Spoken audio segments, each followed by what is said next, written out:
ஜெய் மா விந்தியவாசினி. சில கிரகங்கள் சில இடத்துல பிளேஸ்மெண்ட் ஆகிருக்கு. உங்கள் கலத்திர ஸ்தானத்தில், இல்லை குடும்பஸ்தானத்தில், இல்லைனா உங்கள் படுக்கை ஸ்தானத்தில், இந்த மாதிரி ஸ்தானத்தில் இருந்து சில கிரகங்கள் நல்லது செய்யும். சில கிரகங்கள் உங்களோட குடும்ப வாழ்க்கையை டோட்டலாகவே ஸ்பாயில் பண்ணிடும். அந்த மாதிரி ஸ்பாயில் பண்ணுற ஒரு சில கிரகங்கள்னால் நீங்கள் உங்கள் பூர்வ ஜென்மத்தில் சில பாவங்கள் செஞ்சுருக்கீங்க.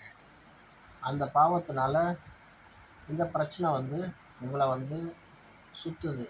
அந்த பிரச்சனை அந்த காலகட்டம் போகும்போது அது தானாகவே டிசிப்பேர் ஆகிடும். நீங்கள் அந்த பாவத்தை அனுபவிச்சிட்டிங்கன்னா அது போயிடும்.